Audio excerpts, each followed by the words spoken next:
NOICE.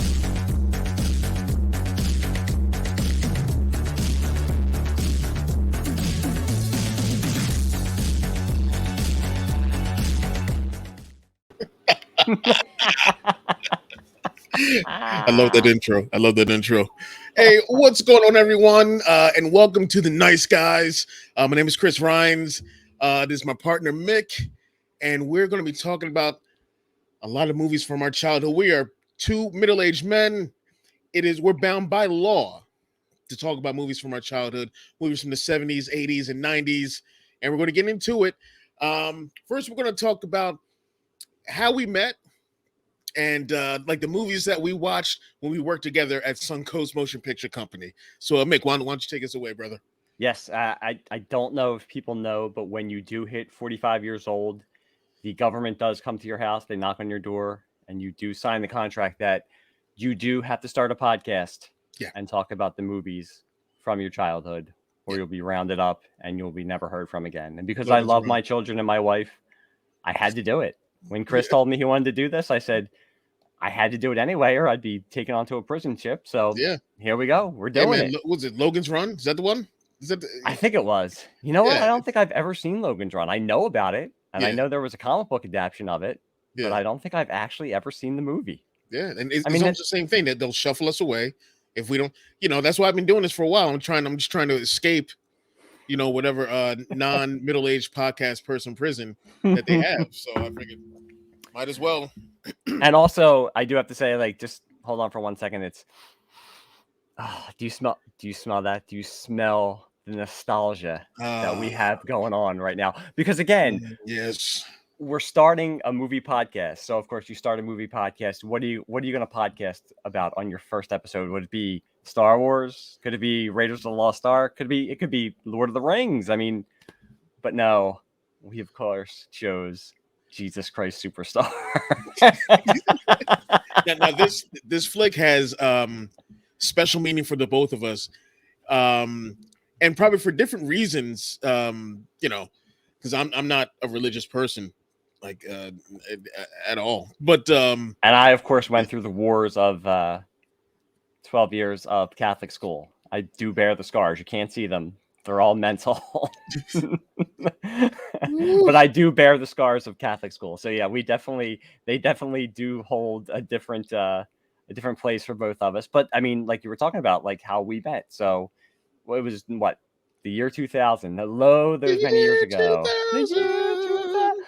Which I can't believe was 22 years ago. But yes, it was the year 2000 when I was the assistant manager at Suncoast Motion Picture Company, and this young, scuffling, bright-eyed young man came walking through the doors looking for a job, and I had to take pity on him. It sounds about right. And what did I say?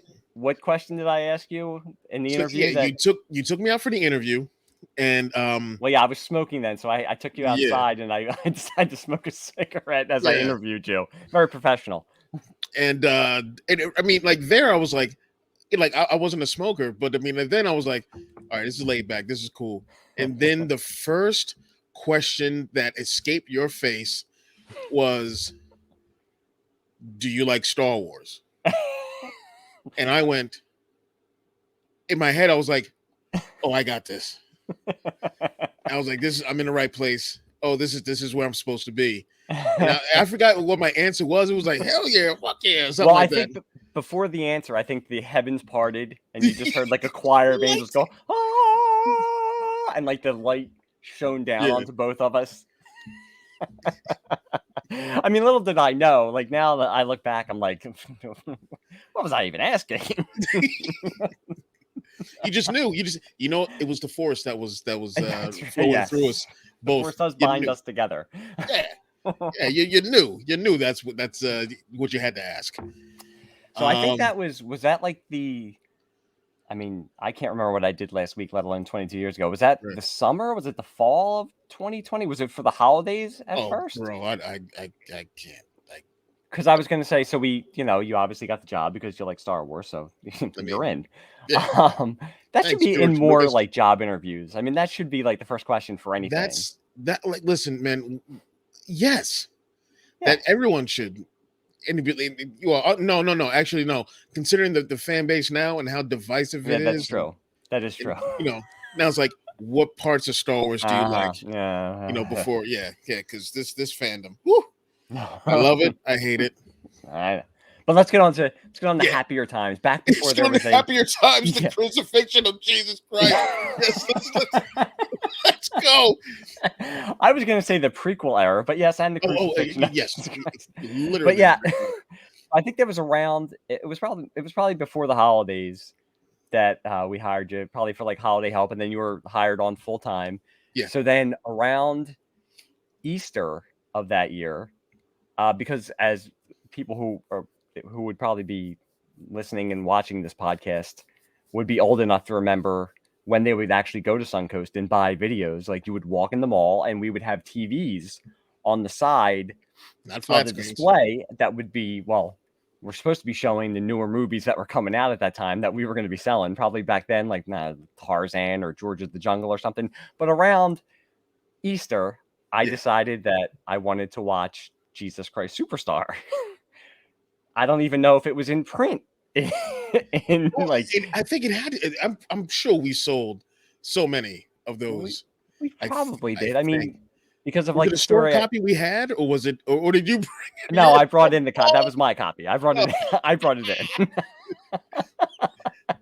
I brought it in because I wanted to watch it. Right.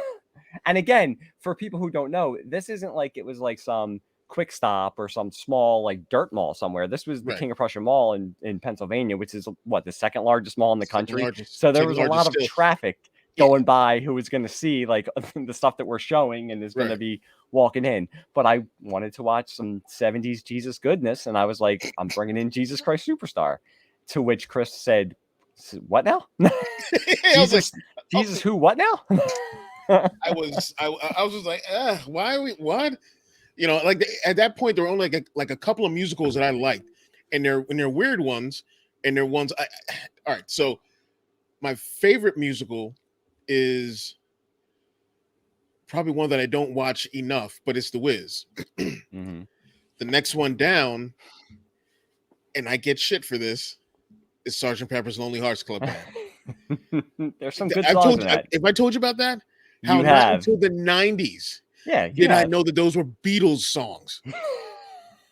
I didn't know. No. I thought they were Bee Gees songs. Bee Gees and Peter Frampton. I'll tell you what, Aerosmith come together. It's a better version. I'm a huge Beatles fan. It's a better version than the original Beatles version. Well, yeah, like that and Earth, Wind and Fire's Gotta Get You Into My Life. They were just like, yeah, we're just gonna take that. It's ours now. I'm gonna put that right here in my pocket. That's ours. And then my third favorite at that point was the Pirate movie. Remember Chrissy McNichol? I haven't watched that movie in so long. Oh my God, it's so good. That was like a Prism movie, man. We may have to talk about that one. I'll watch it. I'll watch it again. It gives me a reason to watch it again. Yeah, I think we're going to be doing all three of them. Oh, probably. Yeah. But like at that point, those were like the only musicals really that I was like into, and then this guy brought this unlikely for me Jesus Christ Superstar to the shop, and I was like, oh, Mick, I'll watch it. And then afterwards, that was all I could think about was. Well, it was also probably all I could think about because I think we played it like if we had like an 8-hour shift, we probably played it like 4 times. 4 times. just rewind it. We had to wait for the rewind. Yeah, we did. We had to rewind 20 minutes. We had the rewinder behind the desk that we had to put it in. Yeah. But I do remember now. Back in the day, you had to rewind your movies, and it took time. There was no skipping chapters. They'll never know. They'll never know the struggle. But I do remember. I remember watching it, and I remember like us talking, and I remember you saying to me, just like, I really didn't grow up religious. I didn't grow up with any of this stuff in my life. So to you, something that was like totally new. And to me, like all kidding aside, somebody who did go to Catholic school for 12 years, like I said, and this is like a peek behind the curtain as we were talking before the show started. I said to Chris, I was like, some people, you know, they say they have their Batman, their first Batman that they grew up with. Like for some people, their Batman will be Michael Keaton. For some, it's George Clooney. I mean, those people are crazy, but for them, it's George Clooney. For me, Ted Neely, the star of this movie, is my Jesus. You can have the Jesus from the Passion of the Christ. I mean, if you have to remove all the blood from his face to see who it is, you can have Jesus from you can have the Jesus from Jesus of Nazareth. But for me, Jesus of Jesus Christ Superstar is my Jesus. Or hippie Jesus. Or a hippie Jesus. Or was it William Hurt who was Jesus in History of the World Part 1? Oh, was it? I can't remember. Like, Jesus, God. What? I think who? What? That's another movie. I think in the early episodes of this show, we're going to be talking about the movie we're talking about, plus the movies we're going to want to talk about. Because History of the World Part, I haven't watched that in so long. I got to watch that now. I got to watch that again. Oh, I got to watch Mel that Brooks again. Is a genius. Oh yeah. Now, like as a kid, you know, my family we went to church, you know, a lot or a bunch. I think a bunch. I don't know if it was an every Sunday thing. I don't remember. I was way too young. I was God-fearing, but then as I got older, I wasn't really religious. Religion just wasn't my thing. It just wasn't. And not like it was a fad or something like that. It just wasn't for me. It wasn't my role. But this movie almost got me as a believer again. But did you expect like you were gonna walk into a church and there was just gonna be people like backflipping and stuff and just breaking in the song and just like guitars popping out and like all kinds of stuff? I wanted to bust open doors and be like, why do you want to know? Don't you mind about the future? And all the like, people just you know. And all the people just sitting there looking up at you like, what, mommy? What's he doing? What's the buzz? What's the buzz? Tell me what's happening. I mean, we could also we could just fill up this whole episode of us just like singing the song badly, but it's like singing the songs from the movie and just doing it that way. Yeah. But yeah, I mean, for me, like growing up, and Chris and I were talking about this before, and this is weird. I know, or maybe it's not. Maybe people will say that they have the same experience. Growing up, we both are the same age. We grew up during the time of like the TV miniseries. So like Roots and The Day After and all that kind of stuff. And there was also like a lot of like religious miniseries on when I was growing up that my parents would watch because again, you didn't have 8 million channels like now where there's too much to watch. You just had 3 channels and so you watch whatever was on there. So there was like Jesus of Nazareth and all kinds of other stuff. And I don't know why, but Jesus scared the living hell out of me. If you ever watch Jesus of Nazareth, the guy who plays him, and I can't think of his name right now, I remember him in an interview saying he trained himself not to blink because he wanted Jesus to look otherworldly. And if you watch that movie, it used to freak me out. Like, I'm not lying to you. I shared a room with my brother. The curtains you have behind you, I think, were our bed sheets, the Star Wars bed sheets. Oh, I had the whole thing. This is all I got left. But I can remember laying in bed and we, you know, again, because we were, you know, German, Italian, Catholic family. So we had like a crucifix in the room, looking at that crucifix, just like staring at it and not being able to fall asleep because thinking, I don't know, I was afraid Jesus was going to pop out of my closet and scare, and I was going to like be scared to death. And then I'd see him again after I died. Well, hopefully. Were you looking at it like, what was it? Oh man, I don't want to sound like, I don't want to, you know, this. Jesus. I think I know what you're gonna say, but I haven't. The Exorcist. Remember the Exorcist with like you know in the corner, like you know that face is like in the. But I will tell you this: I had a friend who lived up the street from me. Now you've seen Carrie, obviously, right? The movie Carrie. Yeah, decades ago. Yeah. Do you remember the part where she's like praying in the closet and it has like it's kind of like a bigger crucifix. It's like a scary looking. I mean, those crucifixes, man, especially back in the 70s and 80s, they didn't care. It was like Jesus bleeding and everything. In agony, which was probably true, but you know, it wasn't like wasn't like, not that they have like smiling Jesuses now, like sitting on the cross like that. There's the Buddy Christ. Yeah. But I had a friend of mine, I slept over his house in his living room because we were watching TV, and his dad had this huge, and I'm not even kidding with you, this huge, like how I have posters on the wall, this huge crucifix on the wall. It was almost not life-size, but I mean, it was oversized with Jesus hanging off that cross. I remember laying on the floor in his living room in that sleepover, just staring at that thing, like waiting for Jesus's head to turn around and look at me and like give me a wink or something like that. I don't think I slept that night. So this is where I'm coming from with like Jesus movies and, you know, all that kind of stuff. And then watching Jesus Christ Superstar, because again, my dad owned, I probably have it behind me. I have all these DVDs and movies, but I have albums back there. He owned the original soundtrack album. Wow. From like 1970, and he used to listen to it when I was a kid. So him and my mom would watch it. I remember it coming on channel like 17 or something, even before it was out on VHS. So they would watch it. And again, it would be like me watching a horror movie when I was a kid. I'd be like watching through like my fingers because I was scared of Jesus for some reason. Like literally how some people supposed to have fear of Jesus. I really had the fear of Jesus. So as I got older, and then my cousin, like sometime around like 1999, 2000, really got into the soundtrack, really got into the movie, and he was watching it a lot. And I was like, all right, I got to start watching this again. Started watching it. And I mean, as we'll discuss, just got taken in by that religious funktasticness of early 70s rock and funk and hippiness and Carl Anderson, my God. Yeah, the best. And, you know, and that's one of the things that, all right. So first when, you know, we watch it, whatnot, and I was like, his beating wasn't that bad. You know, I'm like, you know, I was an idiot. What did I know? I was in my 20s. But it's amazing how that movie, that story comes from, and it blew me away, because whenever I hear the name Judas, I think of betrayal. I think of, you know, this, you know, absolute, you know, piece of shite who betrayed Jesus, betrayed, you know, the apostles, all that stuff. And then when I watched this movie, and it came to from like a different perspective. It came from, he's like, listen, we're getting way too big.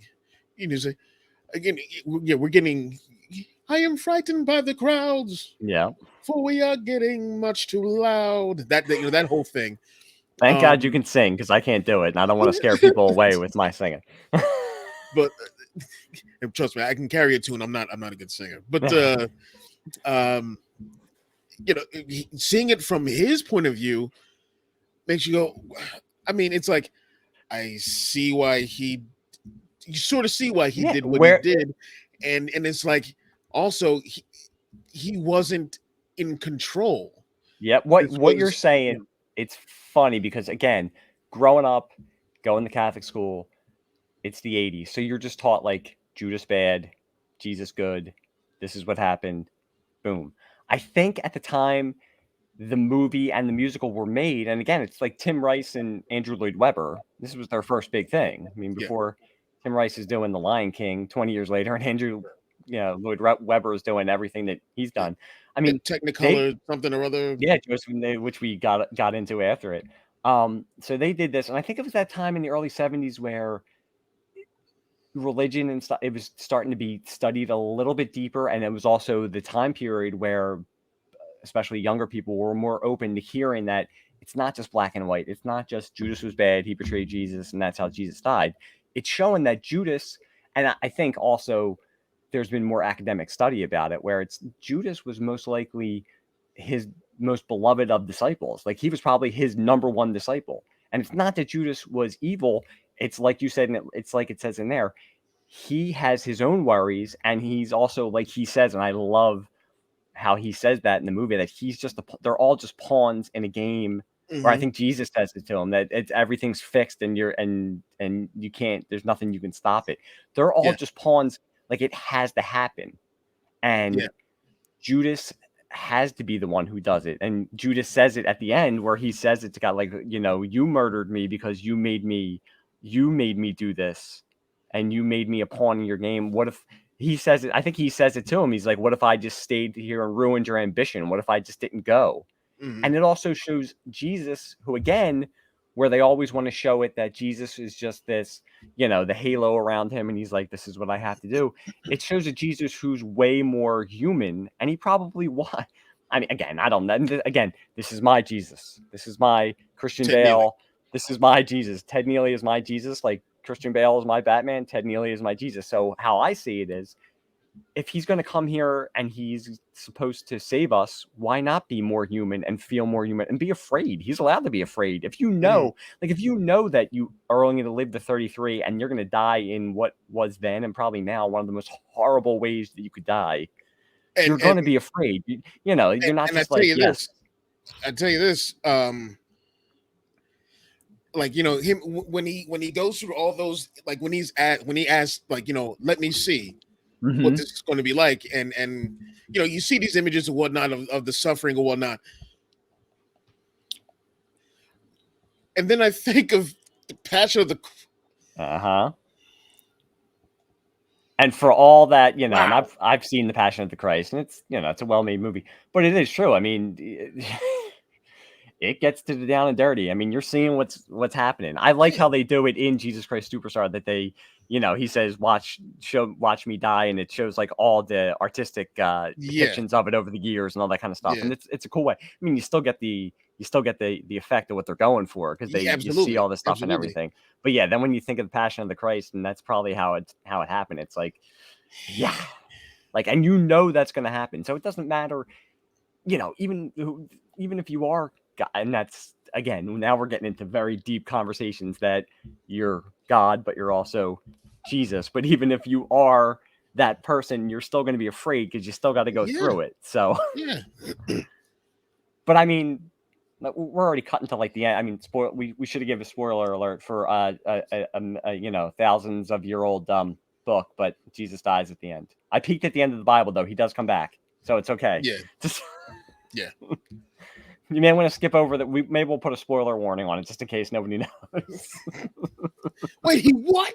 Yeah, man. You gotta. It's the sequel. Read the book. It's the Acts of the Apostles. Yeah. But no matter what, if you're not religious, if you are religious, if you're just into some good early 70s rock and funk, you will love this movie, and you will love the performances in this movie. You will love the music in this movie. It is amazing. And I think no matter what, like, I'm sure that's what got you into it too. Just like listening to the music and all and everything. I mean, it's awesome music. Did it for me. Carl Anderson. Yes. Killed it. He absolutely killed it. Like, I was like, his performance with it was like, he was like, I don't know if I'm using the right term here, but again, he was, you could feel like his anxiety in everything he sang, in everything, his anxiety, his anger, his maybe disapproval of some of the things that Jesus was doing, like the stuff with Mary, like, like, you preach this and that, but you've got her in here, like, in the fold, and she's this kind of person, like, like, I don't like, I'm not against her profession, but this goes against everything that you say, that you preach and say, and it shows, it doesn't matter if you're inconsistent. They only need one excuse to put us all away. Do you know who originally played Judas? Ben Vereen. Really? Carl Anderson was his understudy. If you get the original soundtrack, the original Jesus Christ, like not the movie soundtrack, like the cast soundtrack from the Broadway show, it's Ben Vereen. Oh, wow. And I believe, like, he was sick or something like that, and Carl Anderson took over, and then they shared it on Broadway, and then when they were making the movie, he had to still go and audition, and he got the part. Like, Ted Neely was the understudy. The guy who sang the Jesus part on the Broadway show was the lead singer of Deep Purple, actually. Wow. Ian Anderson. Yeah. And he didn't want to do the movie. He didn't want to go. He didn't want to be taken away from touring with Deep Purple. So he said, I'm not going to do the movie. And Ted Neely was the understudy, and he got the part. But yeah, it was Ben Vereen. Like, you would think Carl Anderson would be bigger. Like, I don't know. You would think he would have been like, for how talented he was. I And mean, then like you said, he played, like they also said that, like, for the time it was made, like it was a big thing that they made Judas an African American. I mean, for a lot of different reasons. Because some people would say, like, oh, well, you're making this character who's always seen as like an evil character African American. But I think they were doing it, showing that back then, I mean, Jesus was.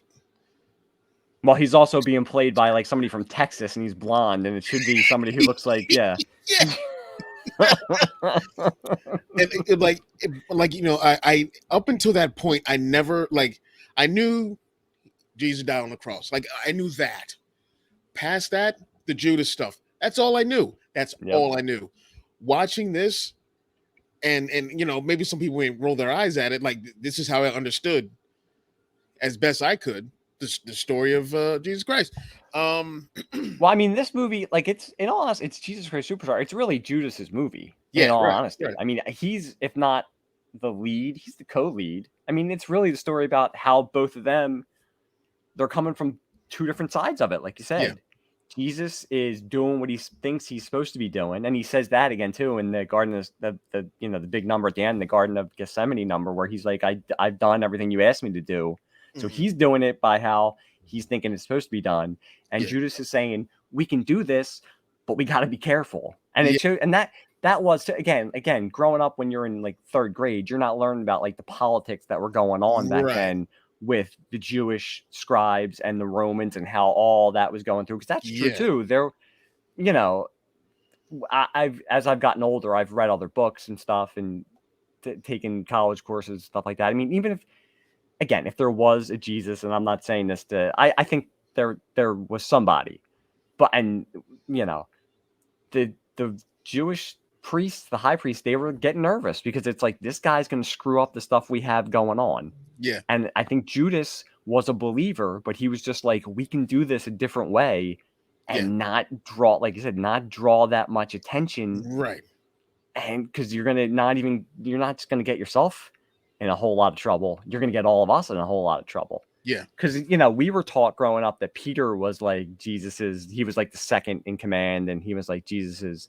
And they show it also too with Peter, how he betrays him, and you learn about that. But I think especially over like the last 20, 30 years, there's been more of a turn where people studying it have realized that like Judas was somebody who was really like in that inner circle with Jesus. And they both loved it's the same thing with like Mary Magdalene, who we grew up learning was supposed to be like a hooker. She was supposed to be a whore. And I think that's because she's a saint now. She's been, and I think it's changed. They said that was like a story, of course, by like a pope in like the 15th century just decided to say like, yeah, that's because there's been studies saying that she might have been like Jesus's right at his right hand, and they also might have been married. And that I'm sure there was like people in the Catholic Church who didn't want that to be known and all that kind of stuff. So there's been like a turn with her too, where they're like, no, she really wasn't like a woman of the night or anything like that. She was somebody who was in with the apostles and stuff. But like you said, I mean, this story in this movie, they're taken from a couple different gospels, but I love how it's a great story. That's one thing with like, whether you're like religious, whether you're not, whether you're like me, who's kind of like lapsed, but I do believe in something, like the Christmas story, not the movie, the Christmas story, the story of the Passion, like they're great stories. And this is the way they do it. Like, I just love, I like experience it, like, because I've made my kids watch it. I like experiencing it this way because this is the story that I would choose to think it happens like this. Even with the music and stuff, there's tanks. There's tanks in ancient and jets in the Middle East, and M16s. Yeah, absolutely. And they're all dressed like hippies. Yeah. And there's purple tank tops all over the place. It's great. Oh man, I mean, it's because you can't say I'm bald. I have no hair. I was watching it again a couple nights ago. I'm so jealous of the hair that's going on in that movie. It's just awesome. And plus the early 70s hippie chicks. I mean, come on. It's just amazing. I think one of the other story beats that hit me was they were in a bad position from like the start of this movie because like I almost said Carl Anderson, but Judas had his feelings. We talked about that. Jesus had his, and then you had the apostles who were like, I think that the message that Jesus was giving to them, it meant something different to them. They're like, Yep. yeah, when are we gonna, when are we getting this kingdom? When are we doing this thing? When are we gonna like elevate? Simon, He's like, I'm that's trying to tell you that's not.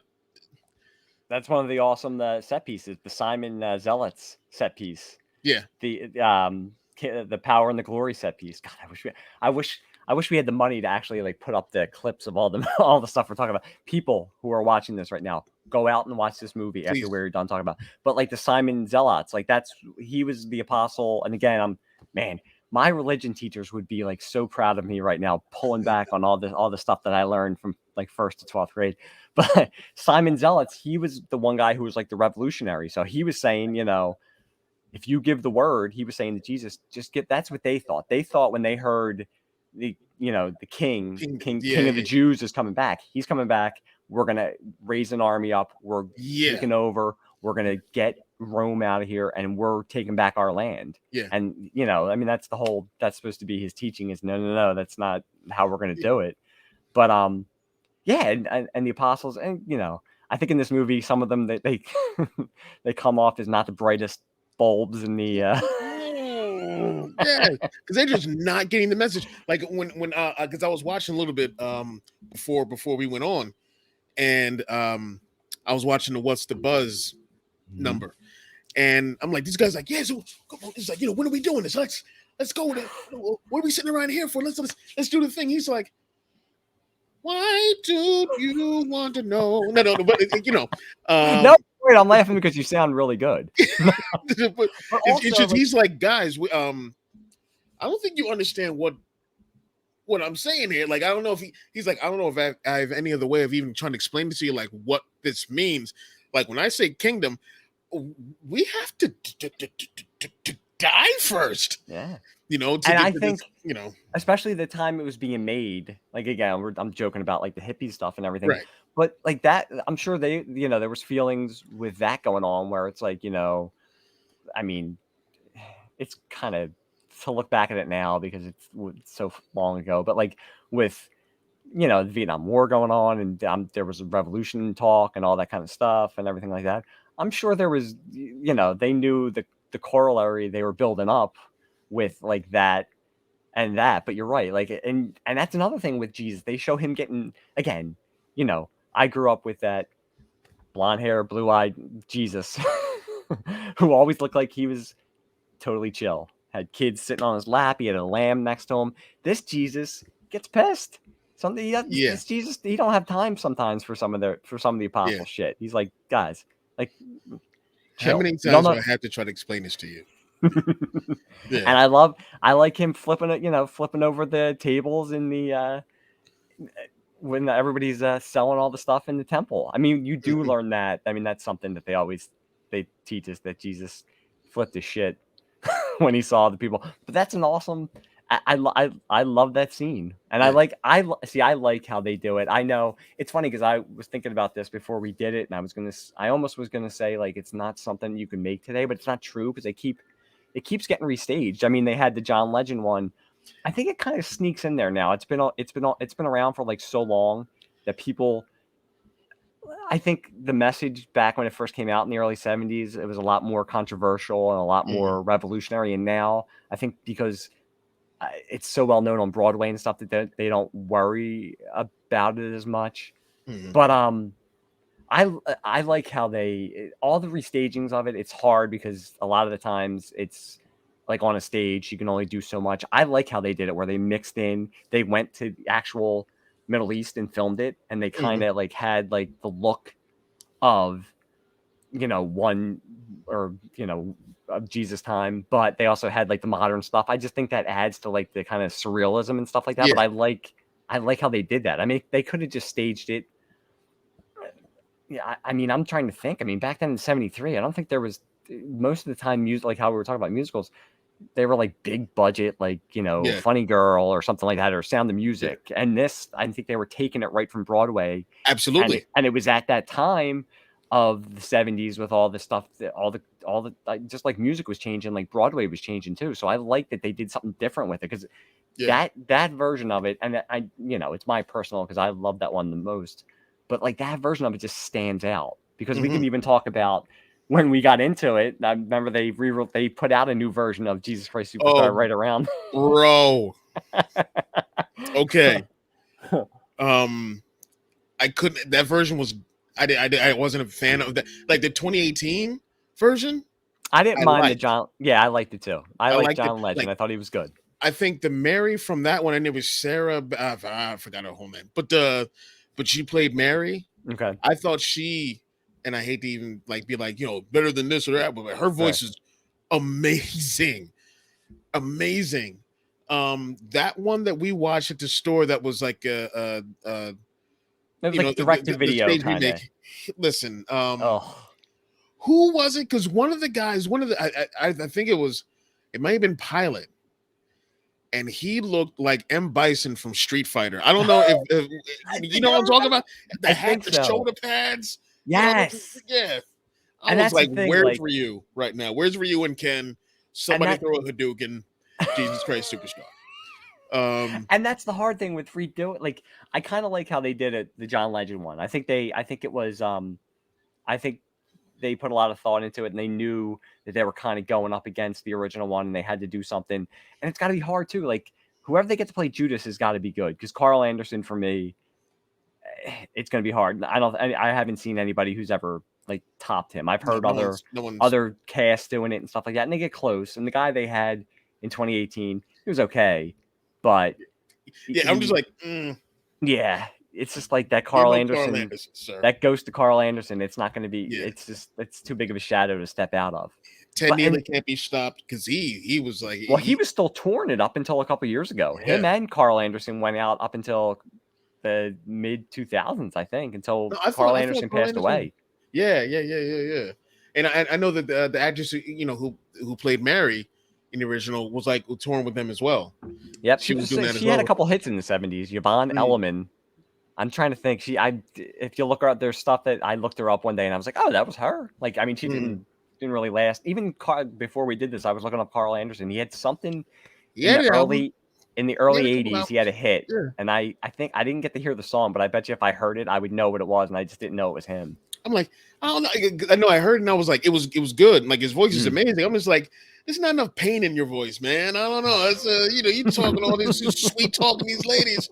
I'm like, where's he? In some other world, now. Yeah. In some other world, Carl Anderson became like a suave like hit maker of the 70s and 80s, and like Lionel Richie was Judas with the big afro. Yeah. Oh man, dancing on the ceiling. Yeah, he was. But yeah, it's hard. Like I remember us watching that, and I think we all just looked at each other like, we made fun of that all the way through that one. I think we got it. Yeah, we probably just dropped it in a trash can and like threw a lit match in there, and we're like, now put in the good one. Ain't gonna see him no more. Watch that now. Yeah, now put the good one in. Oh. But didn't we have somebody come in and complain to us about us playing it because they said we were like trying to like push religion or something on? I think it was like a Karen. It was like an early 2000s Karen. And I think she came in and was like, my kid's walking by and like he's seeing all this stuff and it's like this stuff should not be playing. I was like, it's Jesus. Like, Carl Anderson. I'm like, Jesus Christ. He's like, don't use that language. I'm like, no, Jesus Christ. He's right there on the TV screen. And then we told her, get out. Get out. I think we actually probably said that after. We probably said, like, you should have said, like, get out. This is like the blessing and the curse of doing a first episode on a movie that probably not a lot of people have seen, because like if we're talking about like The Empire Strikes Back, people are like, oh yeah, I've seen this movie a million times. But the good thing is we could say, go and watch this movie. Please go and watch this movie after we talk about it. If you're a follower or not, I'm a fan of this movie and I'm not a religious person. Mm-hmm. It's it's a fantastic story and it's done real well. And like Mick, I prefer this one to definitely Passion of the Christ, because because you Hey, actually there was want no to. singing. Yeah. You No want to be able songs. to like eat a meal after you watch the movie, and Oh, not that day. yeah, you want to be able to like go outside and smile Yeah, yeah. because Watch after Jesus Passion of the Christ Christ, Superstar instead. you just after Come the on, Passion of the Judas Christ, you need comes to go. back later with a sequence suit on. That's Jesus, right. I want to know. I Or think we you get discussed. that evil Antichrist baby that looks like John Oh, Cena oh, that oh! shows up in Passion, and it's I just thought it like, was. I thought it was Quado. I didn't know why Quado was. I didn't. I didn't realize Quado was. free your mind. Yeah, I mean, come on. If you're gonna have a heaven, if you're gonna have a religion, why would you not base it around a sequined, white-clad Judas dancing to a funky bass line with Yeah, give me that 70s instead. with 70s chicks in half shirts singing behind you? Like, It works for me. what do you want? You want a guy who's drenched in blood and gore, or do you want that?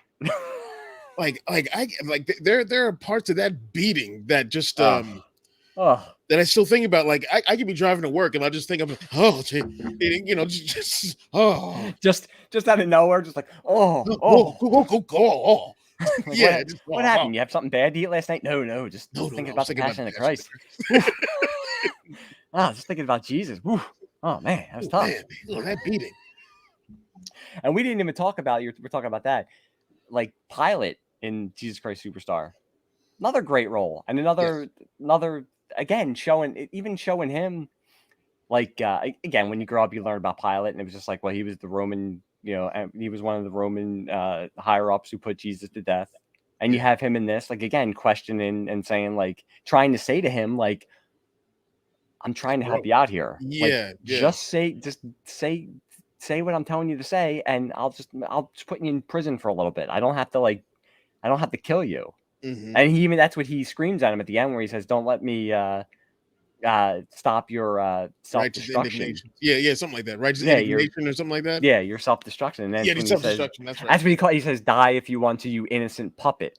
And Yeah. that's right before the big Judas number at the end. Yeah. But yeah, I hope people, whoever does watch, I hope there's some people who have never seen it and who are like, all right, I got to check this out now. Like, what the hell are they talking about? And watch it, and they're just like, oh my god.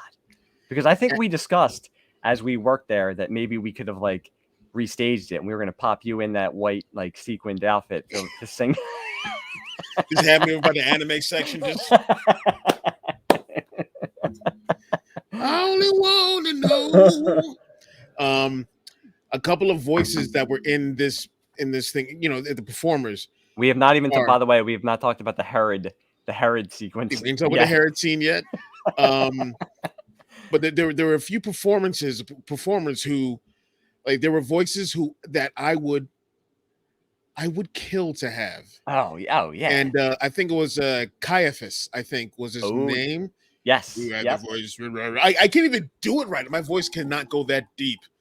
Is it the Annas or what were the names? Caiaphas and Annas. Annas and Caiaphas. Yes. Okay. Well, we used to call we used to call the small one the Weasel because he had like the weaselly voice. We used to call him the Weasel. Cut the thing to get the excuses. We want information. Get up off the floor. Oh, dude, I want you to re-record this. You should do every voice. No, I shouldn't do that. Yes, you should. That's a bad idea. You should. We have the papers. We need you. I can't do that, guys. It's so amazing. There is they just came out last year with a DVD. I bought it. It's like a reunion of the people from the movie, and he was there. He just recently died. That guy. I think like a couple years back. But he was there. I think it was filmed in like 2013 or something like that, and that was one of his first like Broadway roles. It was like he was like new to it, and like you said, like with that, like his voice is like amazing. Yeah. And again, like as they've redone it, like I said, I've heard other versions and I've seen, and I keep going back. Like I like the 2018 one. I like what John Legend did, but there's just something about like that early 70s, like the production of it, the way the music's played, like that. I like that better. They've tried to like update the music and stuff. Yeah. It can't. It's just not as funky as like You that can't. early 70s, man. You can't replicate the You funk. can't beat it. You cannot replicate the funk. Yeah, man. You can't beat that, dude. dude. You can't. Oh. But now we brought it up a little bit. We had the. If you are going to watch this movie for the first time, you have to experience the King Herod scene. That's with Josh Mastel, who is probably like out of anybody in that cast went and did stuff after it. And he's always been like a character actor and stuff like that. But he was in stuff a lot in the 80s and stuff like that. But yeah, that's an interesting scene for talk about like the total polar opposites of watching like the Passion of the Christ and then watching the Herod and then watching the Herod scene in Jesus Christ Superstar. But yeah, this movie isn't happy at all. People are in for a very big treat when they see the Herod scene. Yeah, and that was Alice Cooper played him in the. I feel like other versions have had like they've totally had to go away from what, and I think a lot of the stuff that is in that is also very early 70s. I don't think you kind of get away with some of that stuff today. I mean, it's nothing that's demeaning anybody or anything, but I don't think you'd be able to get away with it now. Yeah. I don't want to give anything away. It's just be ready. Make sure you stay for the Herod scene. Yeah. Yeah, like I can't. If I could think of any songs that are my favorites, it's probably every Carl Anderson song. Yep. Anything with Caiaphas and Annas, which also goes into the Carl Anderson songs, with the when he damned for all time the deal, and then when he has regret for it afterwards. Yep. And that was, I think, one of the most haunting sounds in that movie. Is the angels. Yes. I was wondering if you're going to. Good work, Judas. Well done, Judas. Like, you did your part. Like, and that's, and it's, I don't know, like, I don't want to say, oh, it's so good that they took the blame off of him for this thing. Cause I don't know that, I don't know the full story like that as far as Judas's role and everything. Yeah. But, I do like that there's this version that, says things a little bit different. Like maybe went a little differently. Maybe it is that everything he was doing was with the best intentions. It was just, and that's how I buy that's how I buy the end with him coming down and being all in the white and stuff. I buy it as that he did what he was supposed to do, and that facilitated, like, if you believe that Jesus dying like saved everyone and all that kind of stuff, him doing what he did, he played his part, he did it, and he helped to make that all possible. Although I do love the line in that last song when he says, "Why'd you come in such a backward time? If you came now, you could have reached the whole nation. Israel in for BC had no mass communication." I can't sing it. Had no mass communication. Israel in for BC had no mass communication. There you go. Don't you get me wrong. And I was hoping you were going to bring up, because I remember, I think when I first heard it or saw the movie, and at first I was like, I don't know, like, why are they doing like the voices doing it? But then, like you said, as you watch it, like he's going through all that kind of stuff, and then you hear that, and you could take it either way. You could either take it as them saying good job, or you could take it as him hearing it and maybe it being like sarcastic to him. So I don't know. I feel like you can almost take it either way. Maybe he's just hearing that in his head. Like maybe he thinks like, this is what I'm supposed to be doing. In his own twisted way, he's the hero of the story. Mm-hmm. And I think, and that's why I think it's like a story between both of them. They're both the heroes of their own story. They're both going about it different ways, and they both think they're both right. Where Jesus is just going, I have to do this, and this is what I'm told I'm supposed to do. And Judas is saying, I want the same thing that he does, but I also don't want me and him who, and, he sings that, Mary sings, I don't know how to love him, which was like the big hit from the movie. And then he kind of repeats it. And that's what he's going through too, where he like looks up to Jesus and feels like he's his brother and everything. And is like, I don't know what to do when he said, when he sings, I don't know how to love him. And I don't understand, because he even says, he's like, he's not a king. He's just, he's a man. A man. Yep. Just a man. Yep. Let me stop. Nah, dude, it's great. And of course, then there's also the scenes, I feel like, as we watched it like so many times, which was the best part of Suncoast. As I said before, I think in like our preview episode, if I could go back, I don't care how I don't care how much they would pay me. That was still the best job ever because I just sat around and talked about movies and watched movies all day. But I think as we watched it, every day we would pick out like some of the scenes, like him running through, like when he runs away after the Last Supper, he like runs with the sheep, like all like follow, like running after him. I was like, how did he do that? That wasn't like CGI. That was really Carl Anderson with like a George Lucas worked on this movie too. Yeah, he can get ILM was all over this thing. Then how come they got to do the special edition? Because in that last scene when he comes down, you see the crane in the back, and I'm sure they did that. Well, I think they did it on purpose, like maybe so because like the one thing about this flick is that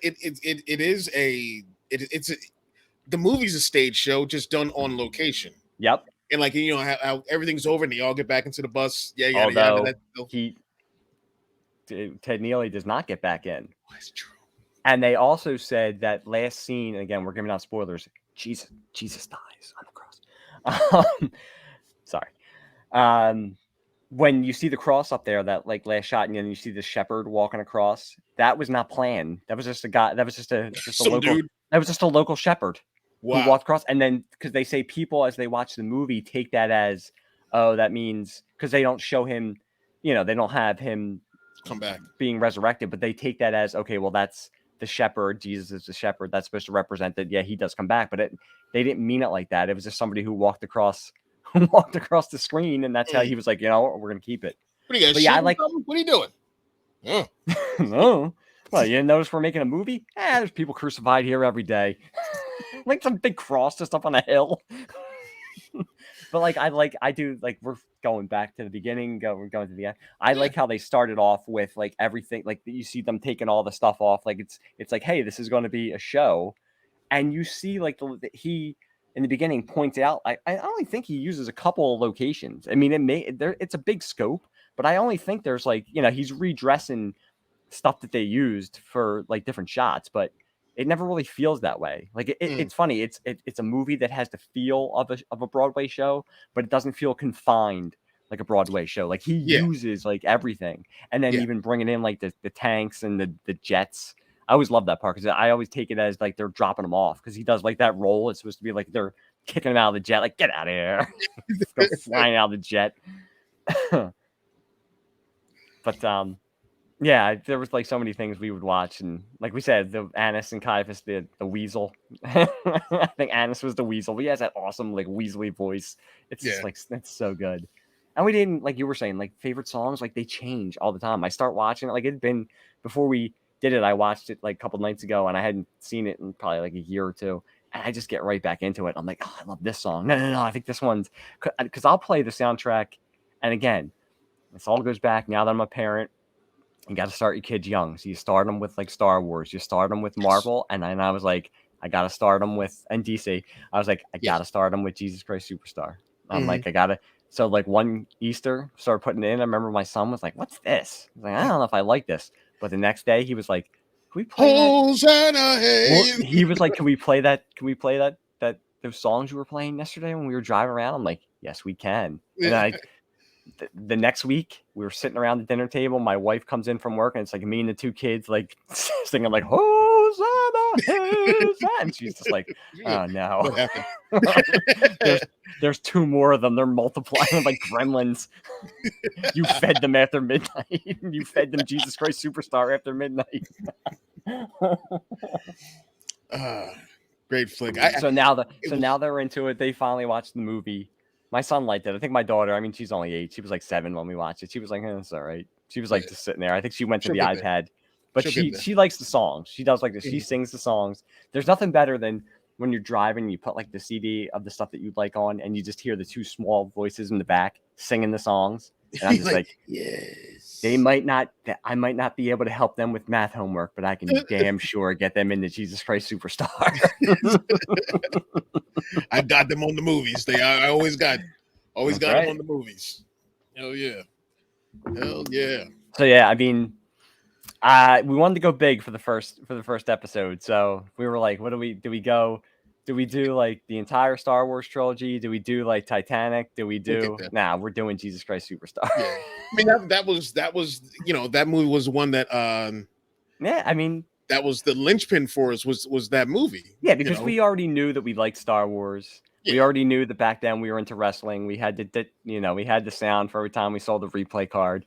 Kurt Angle. But like this, this was like, and that's like to get serious, and what like even this like this whole thing is about is like getting somebody who becomes a friend of yours into like a movie that I knew I liked, and I would like to hear you, who somebody I knew was into movies and stuff, be like, oh man, I really like that movie, and I was like, all right, cool, like something I like, I can like get somebody else whose opinion I respect on movies and stuff into something.